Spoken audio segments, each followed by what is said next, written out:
ਸਤਿ ਸ਼੍ਰੀ ਅਕਾਲ। India plus USA ਦੇਖ ਰਹੇ ਸਭ ਦਰਸ਼ਕਾਂ ਦਾ ਮੈਂ ਮਨਪ੍ਰੀਤ ਕੌਰ ਸਵਾਗਤ ਕਰਦੀ ਹਾਂ। ਆਮ ਆਦਮੀ ਪਾਰਟੀ ਦੇ ਮੁੱਖ ਮੰਤਰੀ ਅਰਵਿੰਦ ਕੇਜਰੀਵਾਲ ਨੇ ਪ੍ਰੈਸ ਕਾਨਫਰੰਸ ਨੂੰ ਸੰਬੋਧਨ ਕਰਦੇ ਹੋਏ ਪੰਜਾਬ ਮਾਡਲ ਬਾਰੇ ਦੱਸਿਆ। ਅੱਜ 25ਵੇਂ ਰਾਸ਼ਟਰੀ ਯੁਵਾ ਸਮਾਰੋਹ ਦਾ ਉਦਘਾਟਨ ਕਰਨਗੇ PM ਮੋਦੀ। ਸਿਮਰਤੀ ਜੋਬੇਰ ਨੇ ਦਿੱਲੀ ਦੇ ਹੈੱਡਕੁਆਰਟਰ 'ਚ ਕੀਤੀ ਪ੍ਰੈਸ ਕਾਨਫਰੰਸ। ਚੋਣਾਂ ਦੇ ਚੱਲਦਿਆਂ ਦਿੱਲੀ ਵਿੱਚ ਕਾਂਗਰਸੀ ਵਿਧਾਇਕ ਹੋਏ BJP 'ਚ ਸ਼ਾਮਿਲ। ਵਿਕਰਮ ਮਜੀਠੀਆ ਤੋਂ SIT ਦੀ ਪੁੱਛਗਿੱਛ ਜਾਰੀ। ਹਾਈ ਕੋਰਟ ਨੇ ਅਗਾਊ ਜ਼ਮਾਨਤ ਦੀ ਦਿੱਤੀ ਸੀ ਮਨਜ਼ੂਰੀ। ਵਿਕਰਮ ਮਜੀਠੀਆ ਦੀ ਜ਼ਮਾਨਤ ਬਾਰੇ ਬੋਲੇ ਭਗਵੰਤ ਮਾਨ। ਅਰਵਿੰਦ ਕੇਜਰੀਵਾਲ ਨੇ ਡੋਰ ਟੂ ਡੋਰ ਮੁਹਿੰਮ ਦੀ ਕੀਤੀ ਸ਼ੁਰੂਆਤ। ਆਓ ਸ਼ੁਰੂਆਤ ਕਰਦੇ ਹਾਂ ਅੱਜ ਦੀ ਇਸ ਪਹਿਲੀ ਵੱਡੀ ਖਬਰ ਤੋਂ। ਆਮ ਆਦਮੀ ਪਾਰਟੀ ਦੇ ਮੁੱਖ ਮੰਤਰੀ ਅਰਵਿੰਦ ਕੇਜਰੀਵਾਲ ਨੇ ਪ੍ਰੈਸ ਕਾਨਫਰੰਸ ਨੂੰ ਸੰਬੋਧਨ ਕਰਦੇ ਹੋਏ ਪੰਜਾਬ ਮਾਡਲ ਬਾਰੇ ਦੱਸਿਆ। ਆਮ ਆਦਮੀ ਪਾਰਟੀ ਦੇ ਮੁੱਖ ਮੰਤਰੀ ਅਰਵਿੰਦ ਕੇਜਰੀਵਾਲ ਨੇ ਪੰਜਾਬ ਦੇ ਵਿਕਾਸ ਲਈ ਪੰਜਾਬ ਮਾਡਲ ਦੀ ਪ੍ਰੈਸ ਕਾਨਫਰੰਸ ਕੀਤੀ ਹੈ, ਜਿਸ ਦੌਰਾਨ ਉਹਨਾਂ ਨੇ ਕਿਹਾ ਹੈ ਕਿ ਕਈ ਦਹਾਕਿਆਂ ਤੋਂ ਚੱਲ ਰਹੇ ਕਾਂਗਰਸ ਅਤੇ ਬਾਦਲ ਪਰਿਵਾਰ ਦੇ ਗੱਠਜੋੜ ਦੀ ਹਾਰ ਇਸ ਵਾਰ ਤੈਅ ਹੈ। ਹੁਣ ਪੰਜਾਬ ਦੇ ਅੱਛੇ ਦਿਨ ਆਉਣਗੇ। पंजाब अलग सूबा बना था, तब से लेके आज तक 25 साल तक कांग्रेस ने पंजाब पे राज किया। 19 साल तक बादल परिवार ने पंजाब पे राज किया। इन दोनों ने एक तरह से पार्टनरशिप में राज किया। 1966 से लेके आज तक इन दोनों की पार्टनरशिप की सरकारें थी। चाहे किसी भी पार्टी की सरकार आ जाए, चाहे बादल परिवार की सरकार आए, चाहे कांग्रेस की सरकार आए, गठजोड़ में इन्होंने पार्टनरशिप में सरकारें चलाई।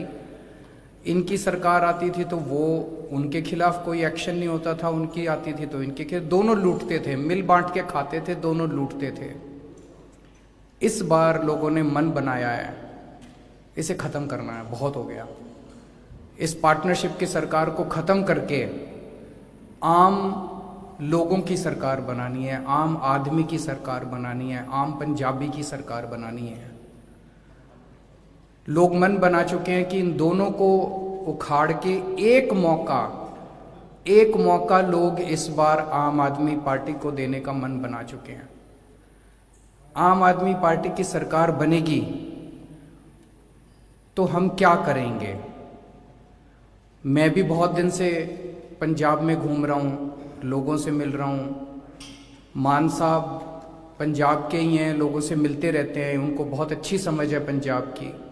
उन सारे इनपुट्स को लेके हमने एक पंजाब मॉडल तैयार किया है। लोगों के इनपुट्स के आधार पे 10 बिंदुओं का ये पंजाब मॉडल है। 10 पॉइंट एजेंडा है पंजाब मॉडल का। आम आदमी पार्टी की सरकार बनेगी तो एक नया पंजाब बनाएंगे, खुशहाल पंजाब बनाएंगे, विकास वाला पंजाब बनाएंगे, तरक्की वाला पंजाब बनाएंगे, जिसमें ये 10 बड़े बड़े एजेंडा होंगे। सबसे पहला एजेंडा है रोजगार। आज हमारे बच्चे रोजगार के लिए दर दर की ठोकरें खा रहे हैं। हर घर के अंदर बेरोजगार है। रोजगार ना मिलने की वजह से हर बच्चा कनाडा की तरफ देखता है। हर माँ बाप को लगता है यार मैं अपने बच्चों को किसी तरह से कनाडा भेज दूं।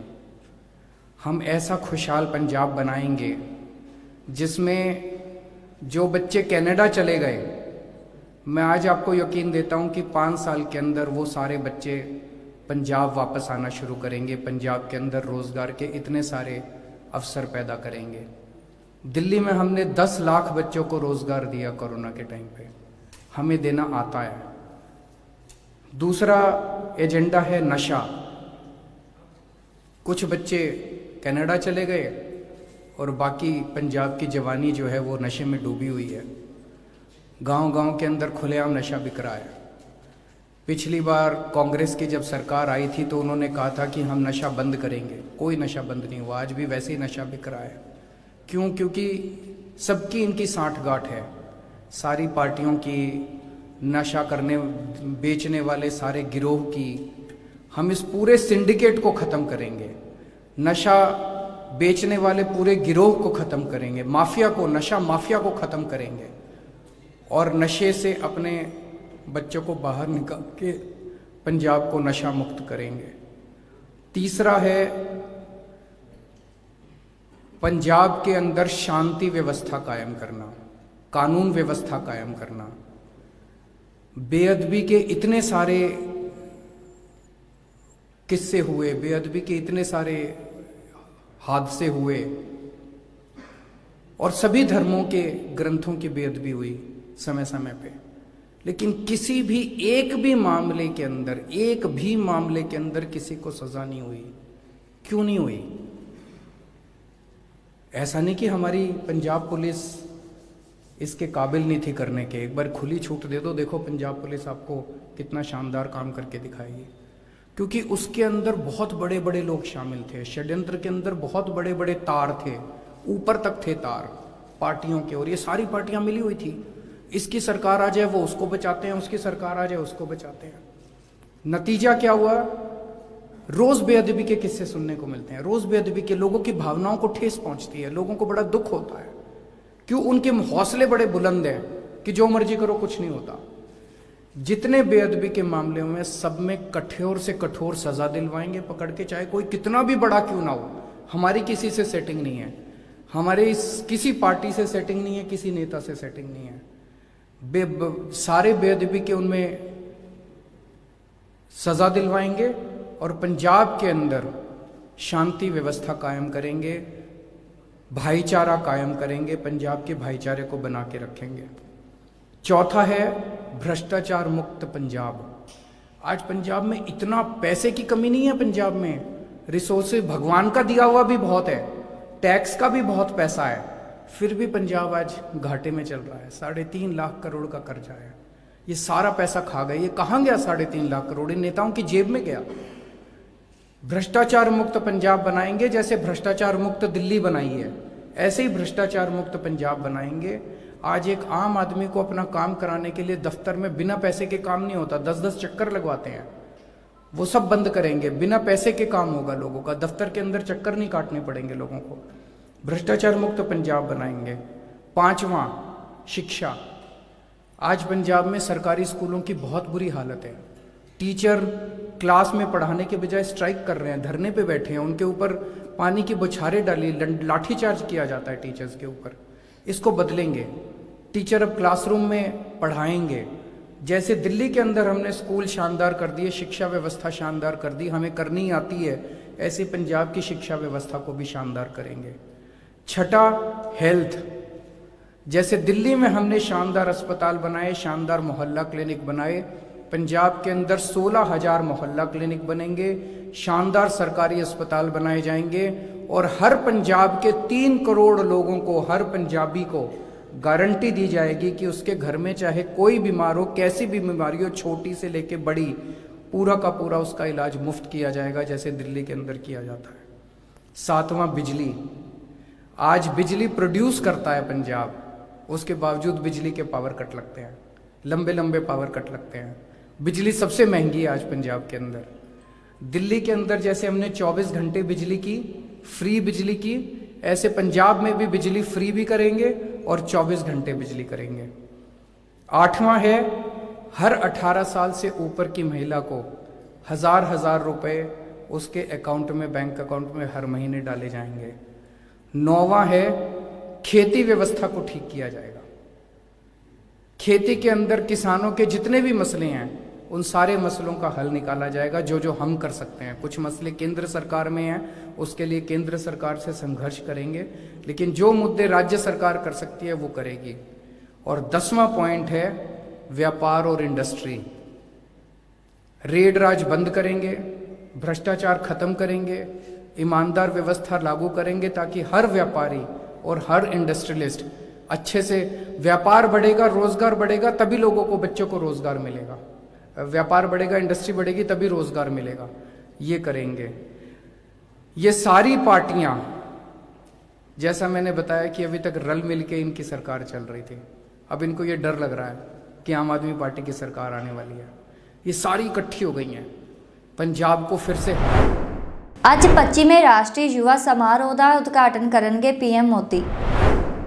ਪ੍ਰਧਾਨ ਮੰਤਰੀ ਨਰਿੰਦਰ नरेंद्र मोदी 12 जनवरी ਨੂੰ ਸਵਾਮੀ ਵਿਵੇਕਾਨੰਦ ਦੇ 159ਵੀਂ ਜਯੰਤੀ ਮੌਕੇ ਤੇ 25ਵੀਂ ਰਾਸ਼ਟਰੀ ਯੁਵਾ ਮਹਾ ਉਤਸਵ ਦਾ ਉਦਘਾਟਨ ਕਰਨਗੇ। ਇਸ ਮੌਕੇ ਪ੍ਰਧਾਨ ਮੰਤਰੀ ਮੋਦੀ ਵੱਲੋਂ ਦਿੱਤੇ ਜਾਣ ਵਾਲੇ ਸੰਬੋਧਨ ਲਈ ਦੇਸ਼ ਭਰ ਦੇ ਨੌਜਵਾਨ ਆਪਣਾ ਵਿਚਾਰ ਤੇ ਸੁਝਾਅ ਸਾਂਝਾ ਕਰ ਸਕਦੇ ਹਨ। ਪ੍ਰਧਾਨ ਮੰਤਰੀ ਦਫ਼ਤਰ ਵੱਲੋਂ ਜਾਰੀ ਬਿਆਨ ਮੁਤਾਬਿਕ ਇਨ੍ਹਾਂ ਚੋਂ ਕੁਝ ਸੁਝਾਵਾਂ ਦਾ ਜ਼ਿਕਰ ਪ੍ਰਧਾਨ ਮੰਤਰੀ ਆਪਣੇ ਸੰਬੋਧਨ 'ਚ ਕਰ ਸਕਦੇ ਹਨ। पुडुचेरी के लेफ्टिनेंट गवर्नर तमिलसाई जी, मुख्यमंत्री एन रंगासामी जी,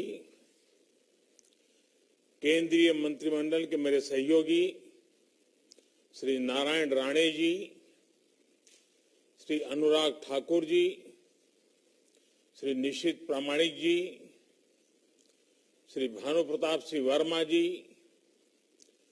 पुडुचेरी सरकार के वरिष्ठ मंत्रीगण, सांसदगण, विधायकगण, देश के अन्य राज्यों के मंत्रीगण और मेरे युवा साथियों, वणक्कम।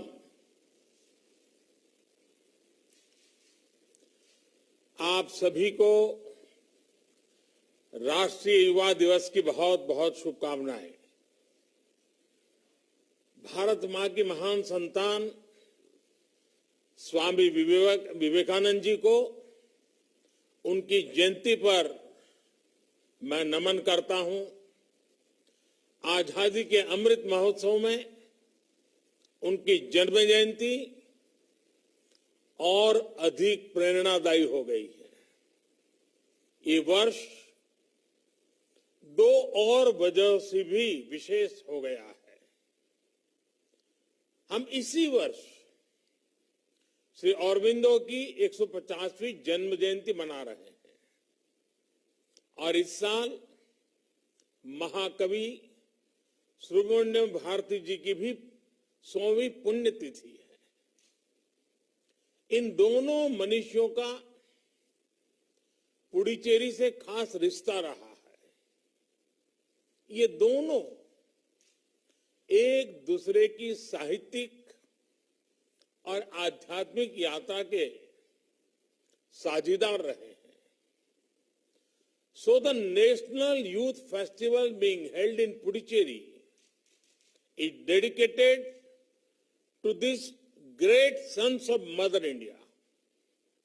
फ्रेंड्स, टुडे इन पुडुचेरी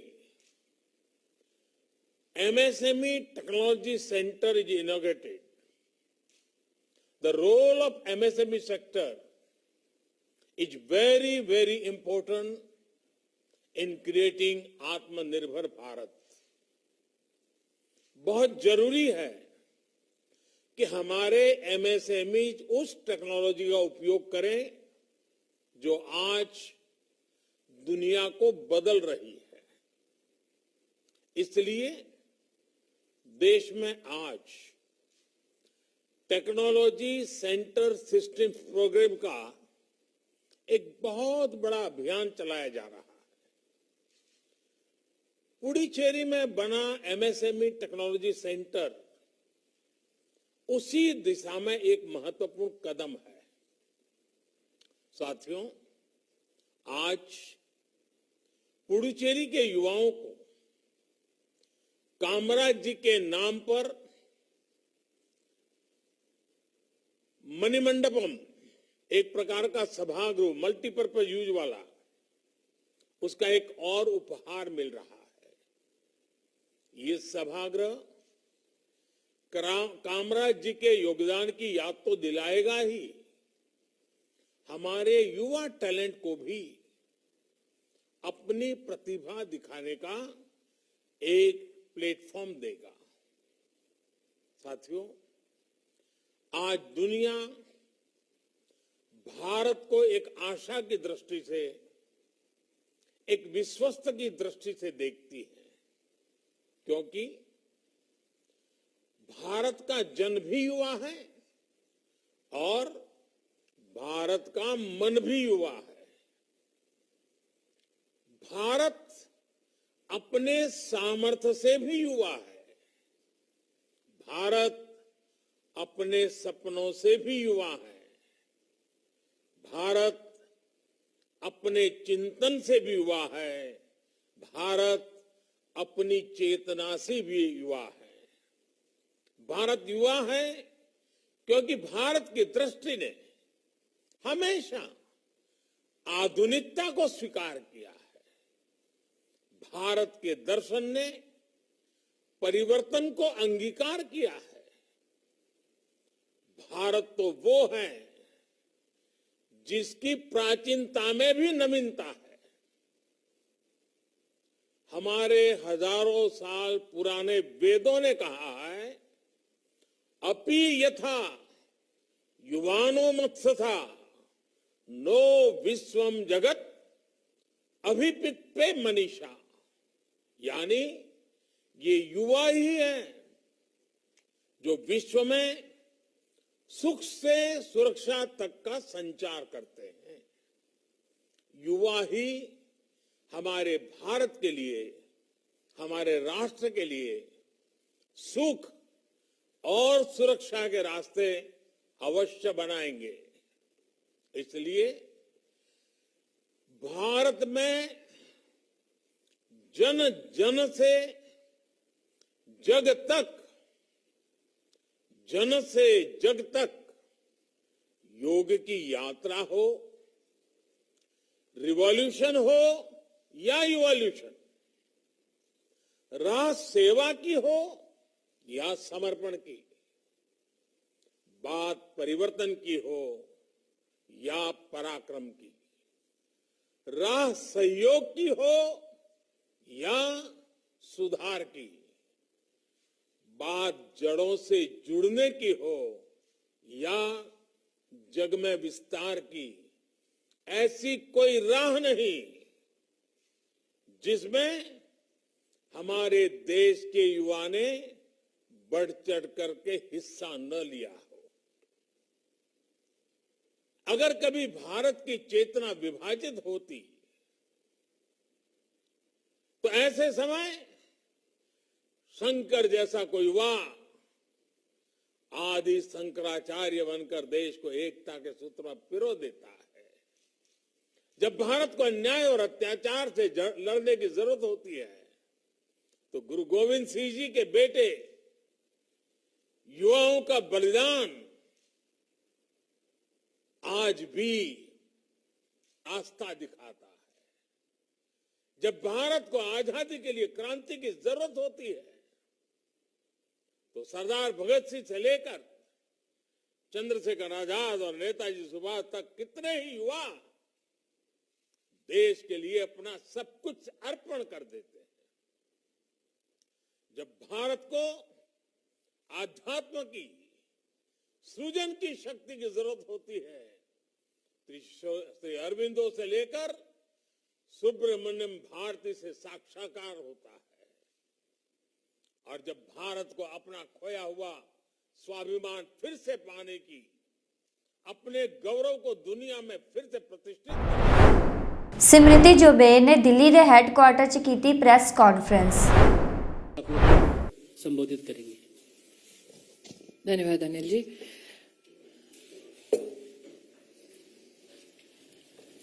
पांच जनवरी को आप सबके सम्मुख पंजाब में प्रधानमंत्री जी की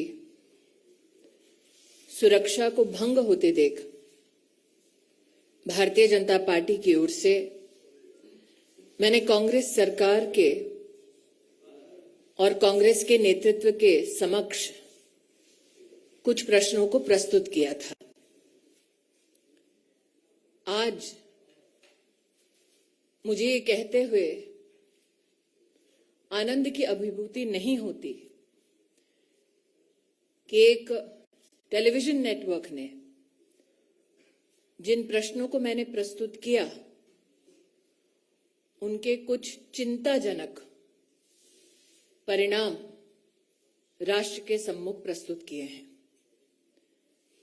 पंजाब पुलिस अधिकारियों के बयान एक राष्ट्रीय न्यूज चैनल पर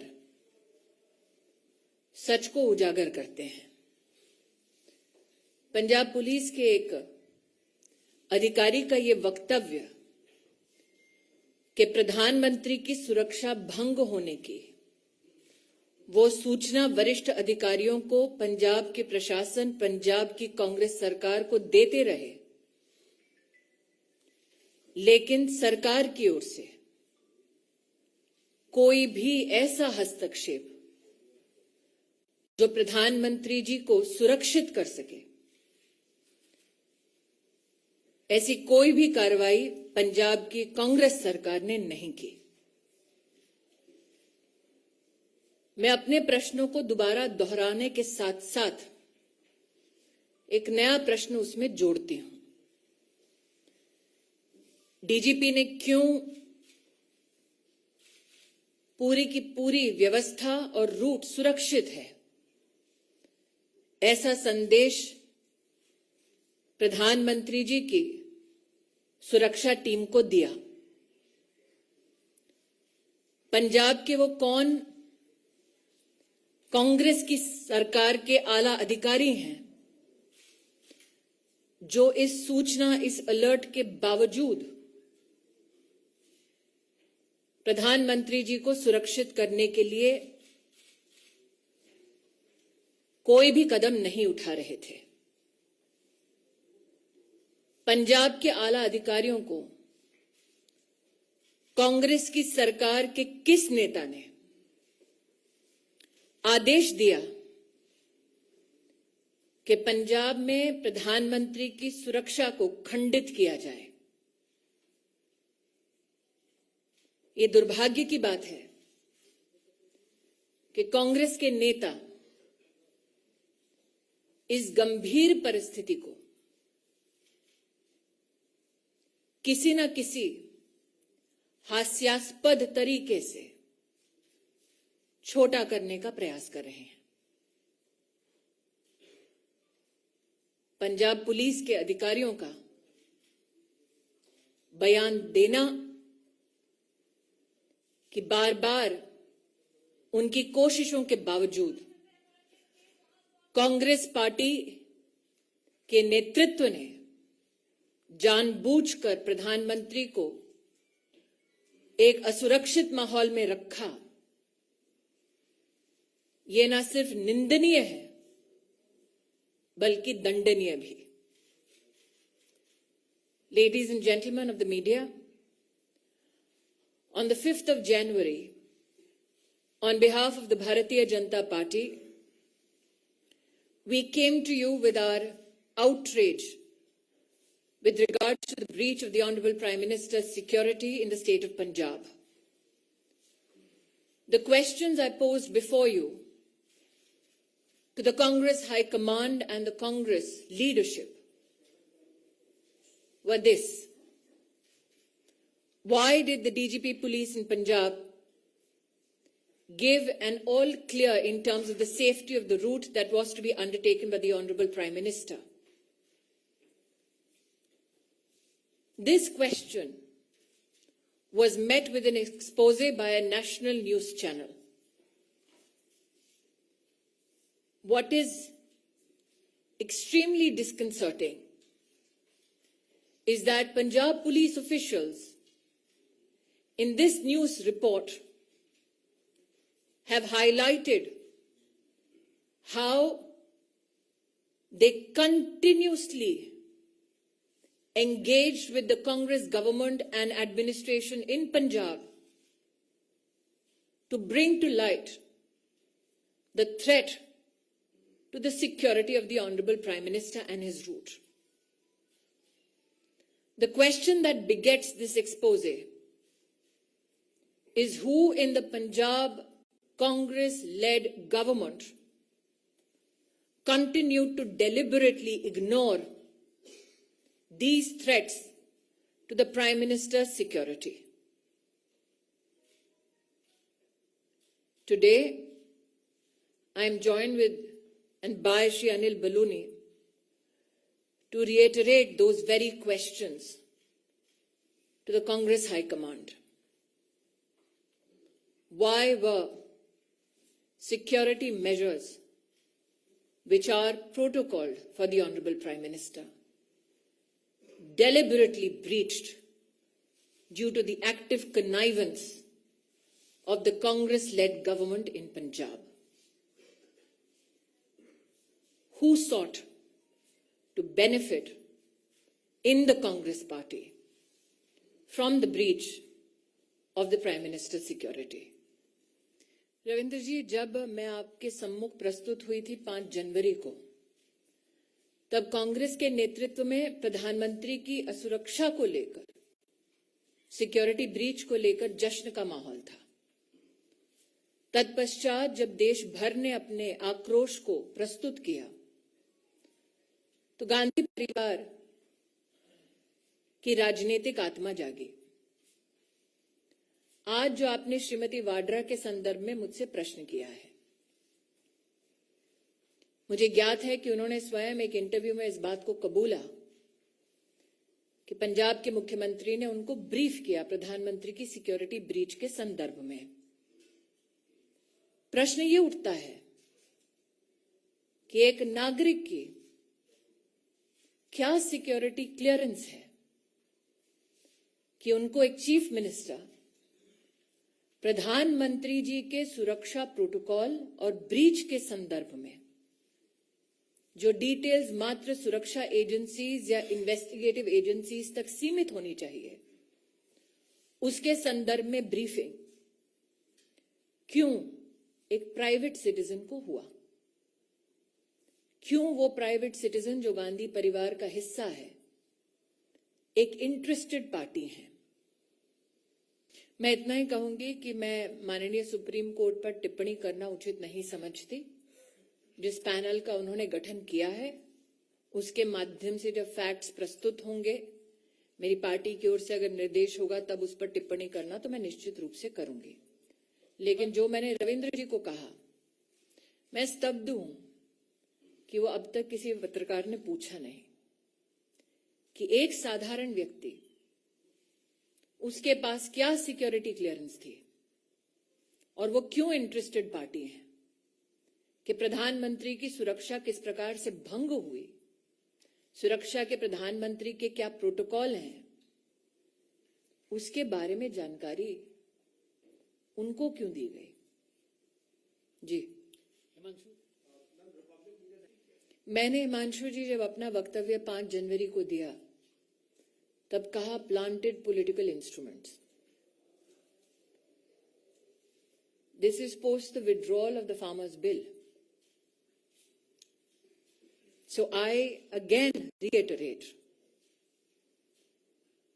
who benefited in the Congress party from breaching the Prime Minister's security and putting the Prime Minister at harm?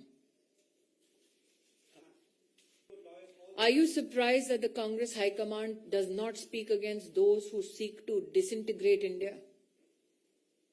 Are you surprised that the Congress leadership will not take a position against those who seek to break India? ਚੋਣਾਂ ਦੇ ਚੱਲਦਿਆਂ ਦਿੱਲੀ ਵਿੱਚ ਕਾਂਗਰਸੀ ਵਿਧਾਇਕ ਹੋਏ BJP 'ਚ ਸ਼ਾਮਿਲ।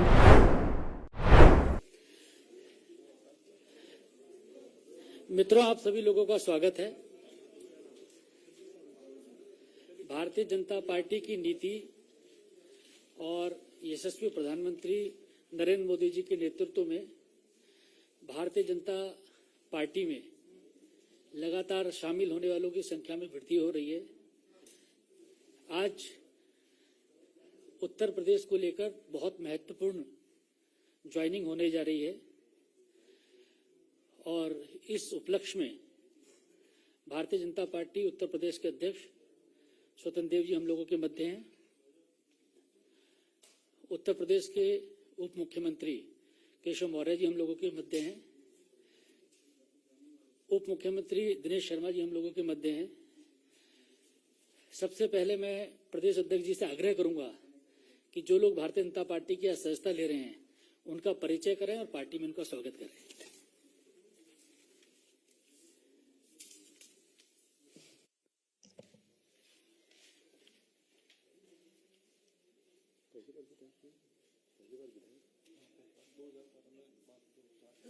ठीक है, आप सभी पत्रकारों का मैं स्वागत करता हूं। हमारे नरेश सैनी बेहट से विधायक हैं कांग्रेस के, अपना जनपद सहारनपुर पड़ता है, अपने बहुत वरिष्ठ नेता कांग्रेस के हैं, आज ये भारतीय जनता पार्टी की सदस्यता ग्रहण की है। अपने हरिओम उपाध्याय जी, हरिओम यादव जी, हरिओम जी लगभग अपने 3-4 बार से विधायक हैं, 3 बार से अपने सिरसागंज सपा के समाजवादी पार्टी के विधायक हैं, अभी भी हैं। डॉक्टर सिरसा फिरोजाबाद डिस्ट्रिक्ट, सिरसा हरिओम यादव, अपने डॉक्टर धर्मपाल सिंह जी पूर्व विधायक हैं एतमादपुर से सपा के, आज ये भारतीय जनता पार्टी से में ज्वाइन कर रहे हैं। ये तीनों महानुभावों का आदरणीय मोदी जी, आदरणीय योगी जी, आदरणीय नड्डा जी, सभी को विश्वास में आज पार्टी की लोकप्रियता और जो गरीबों के लिए, गांव के लिए, दलितों के लिए, शोषित वंचितों के लिए, आदिवासी, वनवासी, गिरवासियों, ऐसे बनटांगिया, थारू और मुसहरों के लिए जो गरीबों के लिए काम हो रहा है, उनकी लोकप्रियता के कारण आज भारतीय जनता पार्टी की सदस्यता आप सब ग्रहण कर रहे हैं। मैं आदरणीय नरेश सैनी जी को, आदरणीय हरिओम यादव जी को, आदरणीय डॉक्टर धर्मपाल सिंह जी का मैं हृदय से स्वागत करता हूं और इन लोगों का अभिनंदन करता हूं। भारतीय जनता पार्टी में अपेक्षा करता हूं कि भारतीय जनता पार्टी की विचारधारा के प्रति परिश्रम की पराकाष्ठा करेंगे और इनके आने से पार्टी का कद बढ़ेगा। बहुत बहुत धन्यवाद। मैं अपने मंचासीन जो नेता लोग हैं, आदरणीय स्वतंत्र देव जी, केशव मौर्य जी, आदरणीय दिनेश जी, मैं आप लोगों से आग्रह करूंगा कि नरेश सैनी जी को पार्टी की सदस्यता की पर्ची दे। बुके और अंग वस्त्र पहना के भी पार्टी में स्वागत करें नरेश जी का।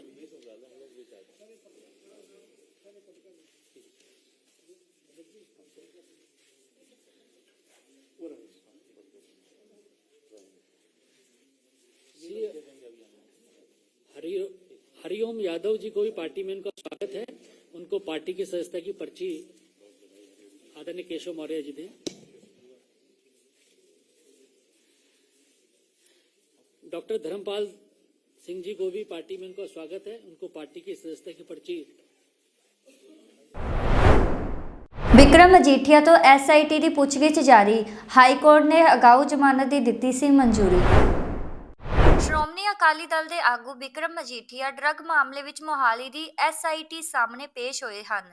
ਵਿਕਰਮ ਮਜੀਠੀਆ ਤੋਂ ਪੁੱਛਗਿੱਛ ਲਈ ਪੰਜਾਬ ਸਰਕਾਰ ਵੱਲੋਂ AIG ਬਲਰਾਜ ਸਿੰਘ ਦੀ ਅਗਵਾਈ ਹੇਠ ਬਣਵਾਈ ਗਈ SIT ਕਰੀਬ 60 ਸਵਾਲਾਂ ਦੇ ਨਾਲ ਪੁੱਛਗਿੱਛ ਕਰ ਰਹੀ ਹੈ।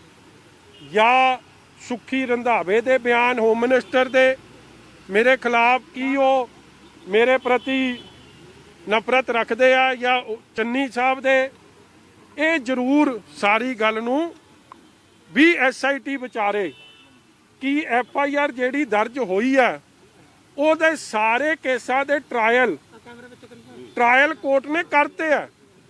19 ਚ ਫੈਸਲੇ ਆ ਗਏ, ਜਿਹੜੇ ਬਰੀ ਹੋਣੇ ਸੀ ਉਹਨਾਂ ਨੂੰ ਬਰੀ ਕਰਤਾ, ਜਿਨ੍ਹਾਂ ਨੂੰ ਸਜ਼ਾ ਹੋਣੀ ਸੀ ਸਜ਼ਾ ਹੋ ਗਈ। So high court lower court ਦੇ ਫੈਸਲਿਆਂ ਤੋਂ ਬਾਅਦ ਇਹ ਪਰਚਾ ਦਰਜ ਹੋਣਾ ਕੀ ਇਹ ਸਿਆਸੀਕਰਨ ਤਾਂ ਨਹੀਂ। ਦੂਜੀ ਗੱਲ, ਮੈਂ ਨਾਲ ਹੀ ਉਹਨਾਂ ਨੂੰ ਕਿਹਾ ਕਿ honourable high court double bench justice Suryakant ਜੀ ਉਹਨੂੰ ਹੈੱਡ ਕਰਦੇ ਸੀ। ਇਹ ਸਾਰੀ ਐਲੀਗੇਸ਼ਨਾਂ, ਕਿਉਂਕਿ ਜਿਹੜੇ ਬਿਆਨ ਨੇ ਬਾਰ-ਬਾਰ, ਇਹ 14 ਦੇ ਬਿਆਨ ਨੇ, ਅੱਜ 22 'ਚ ਆਪਾਂ, ਇਹ ਸਾਰੇ ਬਿਆਨਾਂ ਨੂੰ ਲੈ ਕੇ ਲੋਕ ਹਾਈ ਕੋਰਟ ਗਏ। CWP 88 2014 ਦੀ 10 ਚਲਾਨ ਪੇਸ਼ ਹੋਏ। ਆਨਰੇਬਲ ਹਾਈ ਕੋਰਟ ਨੇ ਇੱਕ ਇੰਡੀਪੈਂਡੈਂਟ SIT ਬਣਾਈ। ਅੱਜ ਜਿਹੜੇ SIT ਦੇ ਅਫਸਰ ਮੈਨੂੰ ਪੁੱਛ ਰਹੇ ਸੀ, ਉਹਨਾਂ ਦਾ ਰੈਂਕ ਹੈ DSP। ਉਹ SIT ਜਿਹੜੀ high court honourable high court ਨੇ ਬਣਾਈ ਸੀ, ਉਹ ਅੱਜ ADGP ਅਫਸਰ ਲੱਗੇ, ਉਸ ਵੇਲੇ IG ਸਨ। ਈਸ਼ਵਰ ਸਿੰਘ ਜੀ, ਵੀ ਨੀਰਜਾ ਜੀ, ਨਗੇਸ਼ਵਰ ਰਾਓ ਜੀ, ਉਹਨਾਂ ਨੇ 10 ਚਲਾਨ ਪੇਸ਼ ਕੀਤੇ ਅੰਡਰ ਹਾਈ ਕੋਰਟ ਸੁਪਰਵਿਜ਼ਨ। ਉਹਨਾਂ ਦੇ ਚਲਾਨ ਪੇਸ਼ ਹੋਏ, ਕੀ ਹੋਇਆ, ਔਰ ਹਾਈ ਕੋਰਟ ਨੇ ਉਹਨਾਂ ਨੂੰ ਸਕੋਪ ਕੀ ਦਿੱਤਾ ਸੀ ਕਿ ਸਾਰੇ ਮੈਟਰ ਨੂੰ ਇਨਵੈਸਟੀਗੇਟ ਕਰੋ, ਰੀ-ਇਨਵੈਸਟੀਗੇਟ ਕਰੋ, ਫਰਦਰ ਇਨਵੈਸਟੀਗੇਟ ਕਰੋ। ਕਿਉਂਕਿ ਜਿਹੜੇ ਲੋਕ ਹਾਈ ਕੋਰਟ ਗਏ ਸੀ ਉਹ ਇਹ ਲੈ ਕੇ ਗਏ ਸੀ ਕਿ ਸਾਨੂੰ ਇਹਦੇ 'ਚ ਫਲਾਣੇ ਖਦਸ਼ਾ ਨੇ। ਇਹ ਬਿਆਨ ਵੀ ਉੱਥੇ ਰੱਖੇ ਗਏ ਕਿ ਸਾਡੀ ਸੁਣਵਾਈ ਨਹੀਂ ਸੱਚ ਹੋਈ। ਤਾਂ ਹਾਈ ਕੋਰਟ ਨੇ, ਆਨਰੇਬਲ ਹਾਈ ਕੋਰਟ ਨੇ ਕਿਹਾ ਕਿ ਜਿਹੜੇ ਗਲਤ ਫਸਾਏ ਗਏ ਆ ਉਹ ਕੱਢ ਦਿਓ, ਜਿਹੜੇ ਨਹੀਂ ਫਸਾਏ ਗਏ, ਜਿਹੜੇ ਫਸਣੇ ਚਾਹੀਦੇ, ਜਿਨ੍ਹਾਂ ਦੇ ਖਿਲਾਫ ਪ੍ਰੂਫ ਹੈ ਉਹ ਵਿੱਚ ਲੈ ਲਓ। ਸੋ ਸਾਰੀ ਗੱਲ ਇਨਵੈਸਟੀਗੇਟ ਹੋਈ। ਉਹਨਾਂ ਚਲਾਨਾਂ 'ਚ ਵੀ ਕਿੱਥੇ ਨਹੀਂ ਆਇਆ, ਟਰਾਇਲ ਚੱਲਿਆ ਉਹਦੇ 'ਚ ਵੀ ਕਿੱਥੇ ਨਹੀਂ ਆਇਆ ਇਹ ਸਾਰਾ ਕੰਮ ਮੇਰੇ ਖਿਲਾਫ ਕੋਈ ਗੱਲ। ਉਸ ਤੋਂ ਬਾਅਦ ਇੱਕ ਐਸਟੀਐਫ ਬਣਦੀ ਆ ਹਰਪ੍ਰੀਤ ਸਿੱਧੂ ਦੀ। ਹੁਣ ਕਾਨੂੰਨ ਦਾ ਪਹਿਲਾ ਸਫਾ ਕੀ ਕਹਿੰਦਾ ਕਿ ਕੋਈ ਰਿਸ਼ਤੇਦਾਰ ਕਿਸੇ ਰਿਸ਼ਤੇਦਾਰ ਦੀ ਇਨਕੁਆਇਰੀ ਨਹੀਂ ਕਰ ਸਕਦਾ। ਕਿਉਂ ਨਹੀਂ ਕਰ ਸਕਦਾ?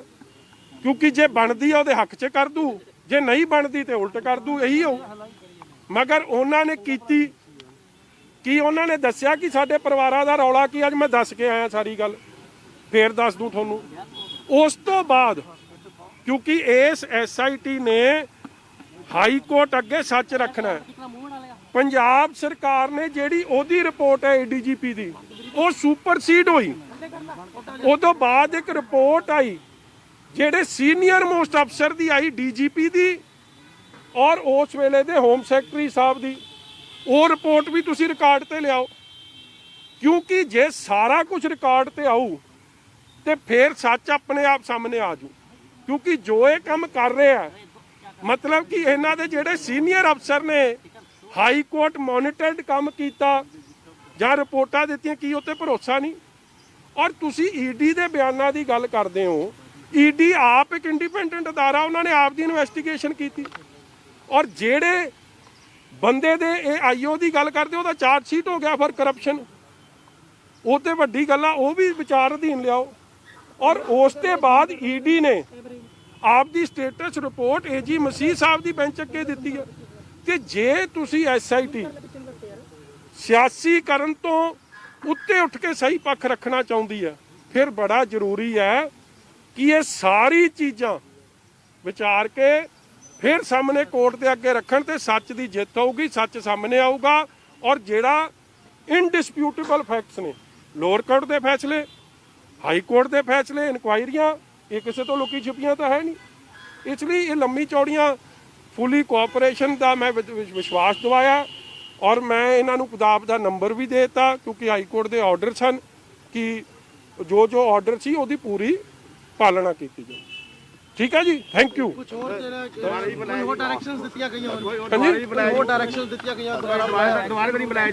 ਯਾਰ ਇਸ ਤਰ੍ਹਾਂ ਹੈ, ਇੱਕ ਮਿੰਟ ਆ ਜਾ ਯਾਰ, ਇੱਕ ਮਿੰਟ।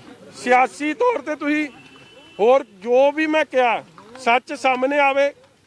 ਕਿਵੇਂ ਜਿਹੜਾ DGP ਤੁਸੀਂ ਸਮਝੋ ਕੇਪੇਬਲ, UPSC ਨੇ ਉਹਨੂੰ ਇਨਕੰਪੀਟੈਂਟ ਸਮਝਿਆ, ਉਹਨੂੰ ਇਸ ਲਾਇਕ ਨਹੀਂ ਸਮਝਿਆ ਕਿ ਉਹਦਾ 3 ਮੈਂਬਰੀ ਪੈਨਲਾਂ 'ਚ ਆਉਣਾ ਚਾਹੀਦਾ। ਉਹਨੂੰ DGP ਉਹਨਾਂ ਦਾ ਸ਼ਾਰਟ ਲਿਸਟਡ ਨੇਮ ਆਇਆ ਨਹੀਂ ਪੈਨਲ 'ਚ। ਪ੍ਰਧਾਨ ਮੰਤਰੀ ਦੀ ਸੁਰੱਖਿਆ ਦੇ ਨਾਲ ਖਿਲਵਾੜ ਕਰ ਸਕਦਾ ਜਿਹੜਾ ਬੰਦਾ। ਮੈਂ ਤਾਂ ਬੜੀ ਛੋਟੀ ਚੀਜ਼ ਆ, ਮਗਰ ਤੁਸੀਂ ਸੱਚਾਈ ਸਾਹਮਣੇ ਹੁਣ ਕੋਰਟ ਦੇ ਅੱਗੇ ਰੱਖਣੀ ਹੈ। ਇਸ ਲਈ ਸਾਰੀ ਜੋ ਕੁਝ ਮਦਦ ਦੀ ਲੋੜ ਹੈ, ਜੋ ਮੇਰੇ ਵੱਲੋਂ ਫੁੱਲ ਕੋਆਪਰੇਸ਼ਨ ਹੋਊਗੀ। ਔਰ ਇਹ ਸਿਆਸੀ ਸਾਜ਼ਿਸ਼ ਪਿੱਛੇ ਕੌਣ ਸੀ, ਕਿਵੇਂ ਮੀਟਿੰਗ ਚੰਨੀ ਸਾਹਿਬ ਦੇ ਘਰ 'ਚ ਹੁੰਦੀਆਂ ਸੀ, ਕਿਵੇਂ ਹੋਮ ਮਿਨਿਸਟਰ ਸੁਖੀ ਰੰਧਾਵਾ ਜੀਰਾ MLA ਉੱਥੇ ਹਾਜ਼ਰ ਰਹਿੰਦਾ ਸੀ, ਕਿਵੇਂ ਆਦੇਸ਼ ਦਿੱਤੇ ਜਾਂਦੇ ਸੀ। ਇੱਕ ਇਨਵੈਸਟੀਗੇਸ਼ਨ ਹੁੰਦੀ ਹੈ, ਪੁਲਿਸ ਫ੍ਰੀ ਐਂਡ ਫੇਅਰ ਕਰੇ। ਇੱਕ ਹੋਵੇ ਕਿ ਤੁਹਾਨੂੰ CM ਦੱਸੇ ਕਿ ਆ ਦੇਣਾ ਹੀ ਦੇਣਾ ਪਰਚਾ, ਕਿਉਂਕਿ ਐਲਾਨ ਤਾਂ ਪਹਿਲਾਂ ਹੋ ਰਹੇ ਸੀ, ਉਹ ਵੀ ਲਿਆਓ ਸਾਹਮਣੇ ਕਿ ਉਹ ਸਾਰੇ ਰਿਕਾਰਡ ਸੀਲ ਕਰੋ, ਇਹਨਾਂ ਦੇ ਮੋਬਾਈਲ ਰਿਕਾਰਡਸ ਔਰ ਸਾਰੇ CCTV ਰਿਕਾਰਡਿੰਗ ਜਿੱਥੇ ਜਿੱਥੇ ਅੱਡ-ਅੱਡ ਥਾਵਾਂ ਤੇ ਇਹ ਮੀਟਿੰਗਾਂ ਹੋਈਆਂ ਨੇ, ਇਹ ਵੀ ਲਿਆਓ ਸਾਹਮਣੇ। ਹਾਂਜੀ, ਉਹ ਭਰਾ ਤੁਹਾਨੂੰ ਪਹਿਲਾਂ ਪਤਾ ਲੱਗੂ, ਮੈਨੂੰ ਮਗਰੋਂ ਪਤਾ ਲੱਗੂ। ਹੋਰ ਦੱਸੋ। ਸਰ, ਅਰਵਿੰਦ ਕੇਜਰੀਵਾਲ ਨੇ ਅੱਜ ਇੱਕ ਪੰਜਾਬ ਮਾਡਲ ਪੇਸ਼ ਕੀਤਾ, ਕਿਹਾ ਕਿ ਇਹੋ ਜਿਹਾ ਮਾਡਲ ਹੋਊਗਾ ਜਿਹਦੇ ਕਰਕੇ ਜਿਹੜੇ ਕੈਨੇਡਾ ਵਗੈਰਾ ਹੋਰ ਕੰਟਰੀਜ਼ 'ਚ ਜਿਹੜਾ ਯੂਥ ਗਿਆ ਉਹ ਸਾਰਾ ਜਿਹੜਾ ਕਿ ਵਾਪਸ ਪੰਜਾਬ ਆ ਜਾਊਗਾ। ਮੇਰਾ ਵੀਰ ਕੇਜਰੀਵਾਲ ਸਾਹਿਬ ਨੂੰ ਵਿਕਰਮ ਮਜੀਠੀਆ ਦੀ ਜ਼ਮਾਨਤ ਬਾਰੇ ਬੋਲੇ ਭਗਵੰਤ ਮਾਨ। ਆਮ ਆਦਮੀ ਪਾਰਟੀ ਪੰਜਾਬ ਦੇ ਪ੍ਰਧਾਨ ਅਤੇ ਸੰਸਦ ਮੈਂਬਰ ਭਗਵੰਤ ਮਾਨ ਨੇ ਕਿਹਾ ਹੈ ਕਿ ਨਸ਼ਾ ਤਸਕਰੀ ਮਾਮਲੇ ਵਿੱਚ ਅਕਾਲੀ ਆਗੂ ਵਿਕਰਮ ਮਜੀਠੀਆ ਨੂੰ ਮਿਲੀ ਜ਼ਮਾਨਤ ਮੁੱਖ ਮੰਤਰੀ ਚਰਨਜੀਤ ਸਿੰਘ ਚੰਨੀ ਅਤੇ ਬਾਦਲਾਂ ਦੀ ਮਿਲੀ ਭੁਗਤ ਦਾ ਨਤੀਜਾ ਹੈ, ਕਿਉਂਕਿ ਆਮ ਆਦਮੀ ਪਾਰਟੀ ਮੁੱਢ ਤੋਂ ਹੀ ਕਾਂਗਰਸ ਸਰਕਾਰ ਤੇ ਵਿਕਰਮ ਮਜੀਠੀਆ ਨੂੰ ਨਸ਼ਾ ਤਸਕਰੀ ਮਾਮਲੇ 'ਚ ਬਚਾਉਣ ਦੇ ਦੋਸ਼ ਲਾਉਂਦੀ ਆ ਰਹੀ ਹੈ। ਮਾਨ ਨੇ ਕਿਹਾ ਹੈ ਕਿ ਮਾਨਯੋਗ ਹਾਈ ਕੋਰਟ ਦੇ ਆਦੇਸ਼ਾਂ ਤੇ ਉੱਚ ਪਾਰਟੀ ਕਮੇਟੀ ਵੱਲੋਂ ਨਸ਼ਾ ਤਸਕਰੀ ਮਾਮਲੇ ਦੀ ਜਾਂਚ ਕੀਤੀ ਗਈ ਸੀ ਅਤੇ ਇਸ ਜਾਂਚ ਦੀ ਰਿਪੋਰਟ ਅਕਾਲੀ ਆਗੂ ਦਾ ਨਾਂ ਬੋਲਦਾ ਸੀ, ਪਰ ਨਾ ਸਾਬਕਾ ਮੁੱਖ ਮੰਤਰੀ ਕੈਪਟਨ ਅਮਰਿੰਦਰ ਸਿੰਘ ਨੇ ਮਜੀਠੀਆ ਖਿਲਾਫ ਕੋਈ ਕਾਰਵਾਈ ਕੀਤੀ ਅਤੇ ਨਾ ਹੀ ਮੌਜੂਦਾ ਮੁੱਖ ਮੰਤਰੀ ਚਰਨਜੀਤ ਸਿੰਘ ਚੰਨੀ ਨੇ ਕੋਈ ਠੋਸ ਕਾਰਵਾਈ ਕੀਤੀ। तो ਉਹਨੂੰ ਮੌਕਾ ਦੇਊਗੀ ਕਿ ਤੂੰ ਬੇਲ ਲੈ ਲਾ, ਐਂਟੀਸਪੇਟਰੀ ਬੇਲ ਲੈ ਲਾ। ਇਹ ਪਹਿਲੀ ਵਾਰ ਹੋਇਆ ਹੈ ਇੰਡੀਆ ਦੇ ਇਤਿਹਾਸ 'ਚ ਕਿ ਐਂਟੀਸਪੇਟਰੀ ਬੇਲ ਜਿਹੜੀ ਹੈ ਉਹ ਕੈਂਸਲ ਹੋ ਗਈ। ਮਾਨਯੋਗ ਮੁਹਾਲੀ ਦੀ ਅਦਾਲਤ ਨੇ ਰਾਹਤ ਨਹੀਂ ਦਿੱਤੀ, ਫਿਰ ਵੀ ਬੰਦੇ ਨੂੰ 20-22 ਦਿਨ ਨਾ ਗ੍ਰਿਫਤਾਰ ਕੀਤਾ ਗਿਆ, ਨਾ ਕਿਤੇ ਕੋਈ ਸਰਚ ਵਾਸਤੇ ਛਾਪੇ ਮਾਰੇ ਗਏ, ਕਿਉਂਕਿ ਉਹਨੂੰ 20-22 ਦਿਨ ਦੇਣੇ ਪੈਣੇ ਸੀਗੇ। ਗੱਲ ਹੋਈ ਸੀ ਇਹਨਾਂ ਦੀ ਕਿ ਮੈਨੂੰ ਹਾਈ ਕੋਰਟ ਦੇ ਵਿੱਚ ਪਾ ਲੈਣ ਦਿਓ ਐਂਟੀਸਪੇਟਰੀ ਬੇਲ ਵਾਸਤੇ ਅਰਜੀ, ਜਿਸ ਦਿਨ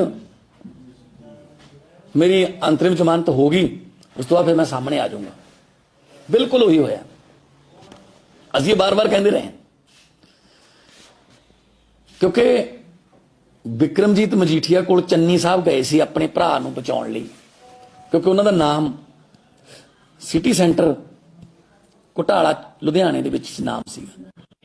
ਇਹ ਗੱਲ ਵਿਕਰਮਜੀਤ ਮਜੀਠੀਆ ਜੀ ਨੇ ਬੋਲੀ ਵੀ ਹੋਈ ਹੈ ਉੱਥੇ ਵਿਧਾਨ ਸਭਾ 'ਚ, ਔਨ ਰਿਕਾਰਡ ਹੈ ਕਿ ਉਦੋਂ ਤੁਸੀਂ ਮੇਰੇ ਚੱਕਰ ਕੱਢਦੇ ਹੁੰਦੇ ਸੀ। ਸੋ ਉਹਨਾਂ ਨੇ ਜਿਹੜਾ ਅਹਿਸਾਨ ਕੀਤਾ ਚਰਨਜੀਤ ਚੰਨੀ ਜੀ ਤੇ ਕਿ ਉਹਨਾਂ ਦੇ ਭਰਾ ਨੂੰ ਬਚਾਇਆ ਸਿਟੀ ਸੈਂਟਰ ਵਾਲੇ ਘੁਟਾਲੇ 'ਚੋਂ, ਤਾਂ ਫਿਰ ਉਹਦਾ ਕਰਜ਼ਾ, ਉਹਦਾ ਨਿਉਂਦਾ ਜਿਹੜਾ ਉਹ ਵਾਪਸ ਮੋੜਿਆ ਚਰਨਜੀਤ ਚੰਨੀ ਨੇ ਵਿਕਰਮਜੀਤ ਮਜੀਠੀਏ ਨੂੰ ਝੂਠੀ ਮੁੱਠੀ ਇੱਕ ਪਰਚਾ ਪਾ ਕੇ, ਉਹ ਤੋਂ ਬਾਅਦ ਉਹਨੂੰ ਐਂਟੀਸਪੇਟਰੀ ਬੇਲ ਦਿਵਾਉਣ ਦਾ ਮੌਕਾ ਦੇ ਕੇ। ਬਿਲਕੁਲ ਇਦਾਂ ਹੀ ਰਾਜਾ ਵੜਿੰਗ ਜੀ ਨੇ ਕੀਤਾ। ਉਹ ਬਾਦਲਾਂ ਦੀਆਂ ਬੱਸਾਂ ਫੜੀ ਗਏ, ਫੇਸਬੁੱਕ ਤੇ ਕਮੈਂਟ ਪੜੀ ਗਏ, ਕਿਆ ਬਾਤ ਹੈ, ਕਮਾਲ ਹੋ ਗਈ, ਕਮਾਲ ਹੋ ਗਈ। ਮੈਂ ਇੱਕ ਵਾਰ-ਵਾਰ ਗੱਲ ਕਹਿੰਦਾ ਰਿਹਾ, ਇਹ ਕੱਚੇ ਪੈਰੀ ਹੱਥ ਪਾਉਂਦੇ ਨੇ, ਇਹ ਪੱਕੇ ਸਬੂਤਾਂ ਨਾਲ ਹੱਥ ਨਹੀਂ ਪਾਉਂਦੇ। ਕੋਰਟ ਜਿਹੜੀ ਹੈ ਉਹਨਾਂ ਦੇ ਲਾਇਸੈਂਸ ਜਿਹੜੇ ਇਹਨਾਂ ਨੇ ਰੱਦ ਕੀਤੇ ਨੇ ਉਹ ਬਹਾਲ ਕਰੂਗੀ।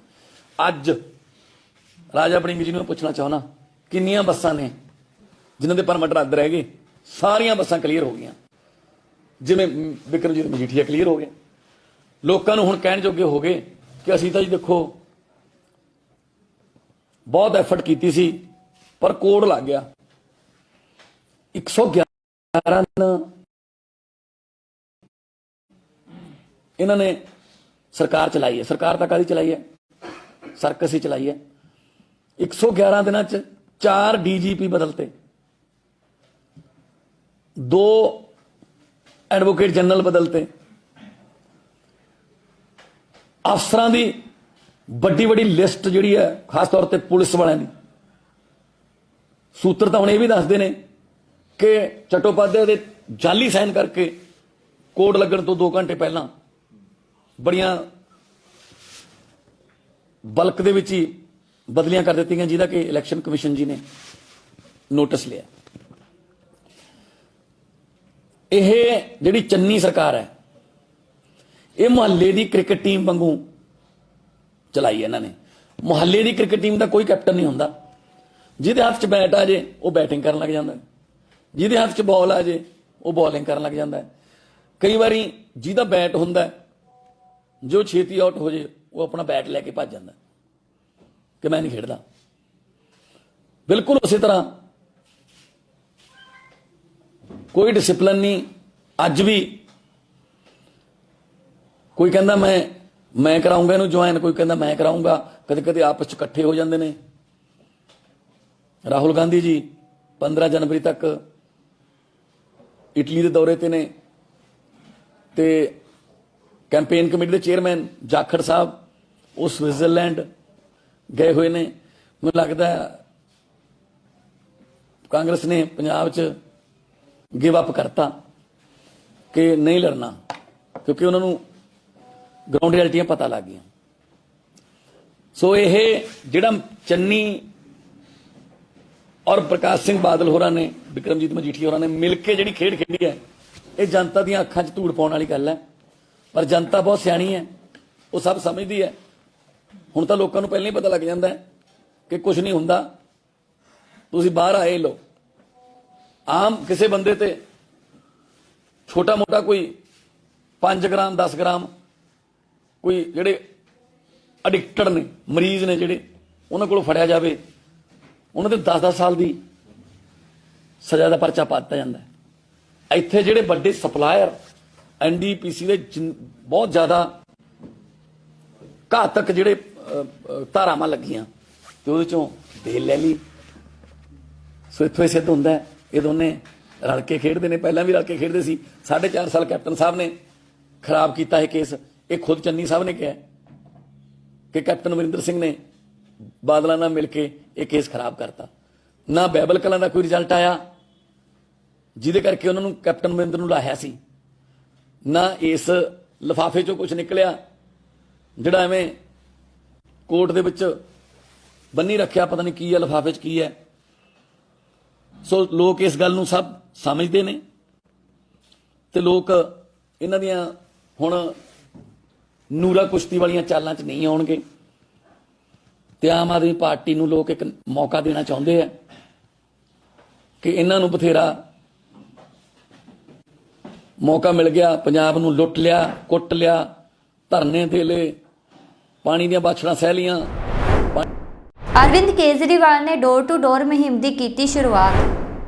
ਪੰਜਾਬ ਦੇ ਖਰੜ ਇਲਾਕੇ ਵਿੱਚ ਆਮ ਆਦਮੀ ਪਾਰਟੀ ਦੇ ਮੁੱਖ ਮੰਤਰੀ अरविंद केजरीवाल ਤੇ ਭਗਵੰਤ ਮਾਨ ਨੇ ਡੋਰ टू डोर मुहिम की की शुरुआत। के में आए हुए हैं, हमारी कैंडिडेट हैं अनमोल गगन मान। यहाँ पे हमने डोर टू डोर कैंपेन किया, एक के घर जाके हम लोगों ने लोगों से बात की। लोग बहुत दुखी हैं और लोग बदलाव चाहते हैं। दोनों पार्टियों से तंग आ चुके हैं और इस बार सब मन बना चुके हैं कि इस बार बदलाव होगा। अभी हमने कई घर किए, मुझे तो लगता है 100% लोगों ने आम आदमी पार्टी को समर्थन करने का प्रॉमिस किया है। और मैं आज सारे अपने पंजाब के सारे वॉलंटियर्स को भी कहना चाहूँगा कि मैंने भगवंत मान ने, हम दोनों ने भी डोर टू डोर चालू कर दिया। अब किसी भी वॉलंटियर को अपने घर नहीं बैठना, चुनाव तक सब लोगों ने डोर टू डोर जाके एक घर जाना है, सब लोगों को से बात करनी है और सब लोगों को आम आदमी पार्टी को वोट देने के लिए प्रेरित करना। शिक्षा आपके 10 पॉइंट एजेंडे में एक महत्वपूर्ण मुद्दा है, जैसा आज आपने बताया भी। आप यहाँ पे डोर टू डोर कैंपेन कर रहे थे, स्कूल की कुछ टीचर्स ने आपको बुलाया, क्या कुछ बातचीत हुई? तो वो टीचर्स कह रही हैं उनको 6-6 हज़ार रुपये मिलते हैं। तो 6 हज़ार रुपये तो मिनिमम वेज भी नहीं होता। एक टीचर को इज्जत तो मिलनी चाहिए, उसको इज्जत के हिसाब से तनख्वाह भी मिलनी चाहिए। ये तो गलत बात है। दिल्ली में गेस्ट टीचर्स हैं जो हमारे, वो गेस्ट टीचर्स को भी 36,000 रुपये हम लोग देते हैं। तो टीचर्स को पूरी तनख्वाह देंगे, टीचर्स को सम्मान देंगे और यही टीचर्स आगे हमारे बच्चों को पढ़ाएंगी, तभी तो पढ़ाएंगी। अगर टीचर्स खुश होंगी तभी बच्चों को अच्छा पढ़ाएंगे। एक बुजुर्ग माता जी की आंखों से एक तरह से आंखें डबडबा गई, वो अपने बेटे के लिए रोजगार की बात कर रही थी। हाँ। कितना बड़ा मुद्दा है पंजाब में रोजगार का इस बार? पंजाब में रोजगार आप बताओ। देखो, एक घर पे गए तो हमने कहा, एक बच्ची खड़ी थी कि कौन सी क्लास में, कहती +2 कर ली, आगे BA करोगे? कहते नहीं, बाहर जाऊंगे। तो ये बहुत बड़ा एक त्रासदी है जो ब्रेन ड्रेन हो रहा है।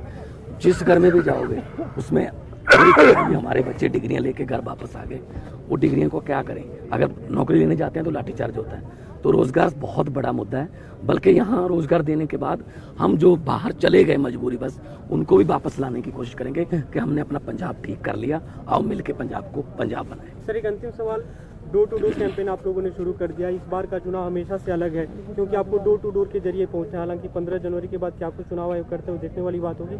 आप कितना तैयार हैं इसके लिए, क्या पहुंच पाएंगे लोग? आम आदमी पार्टी की सबसे बड़ी स्ट्रेंथ हमारे वॉलंटियर्स हैं और हमारे वॉलंटियर्स की सबसे बड़ी स्ट्रेंथ डोर टू डोर है। अभी तो ये कोरोना की वजह से चुनाव आयोग ने डोर टू डोर कहा है, लेकिन हम तो डोर टू डोर करते ही हैं और अभी तक पूरे पंजाब में हम पता नहीं 4-5 बार ऑलरेडी कर चुके हैं। तो आज से मैंने और भगवंत मान ने भी शुरू कर दिया डोर टू डोर। तो मैं समझता हूँ कि हमारे सारे कार्यकर्ता आज पंजाब के 10 गुना एनर्जी के साथ डोर टू डोर करने में निकलेंगे। मनीष सिसोदिया उत्तराखंड में कर रहे हैं, सभी राज्यों में एक तरह से आपने शुरू कर दिया। बिल्कुल, ये हमारी स्ट्रेंथ है। ये ट्रेडिशनल तरीका होता था चुनाव लड़ने का, अब तो खैर पैसे खर्चते हैं, बड़े बड़े ऐड देते हैं, वो आम आदमी पार्टी को नहीं आता। हमारे पास पैसे नहीं है, हम ईमानदार पार्टी हैं, हम तो डोर टू डोर ही करते हैं। ਇਹ ਸਨ ਅੱਜ ਦੀਆਂ ਮੁੱਖ ਖਬਰਾਂ। ਮੈਨੂੰ ਮਨਪ੍ਰੀਤ ਕੌਰ ਨੂੰ ਦਿਓ ਇਜਾਜ਼ਤ ਤੇ ਹੋਰ ਵਧੇਰੇ ਖਬਰਾਂ ਲਈ ਜੁੜੇ ਰਹੋ ਇੰਡੀਆ ਪਲੱਸ USA ਦੇ ਨਾਲ। ਸਤਿ ਸ਼੍ਰੀ ਅਕਾਲ।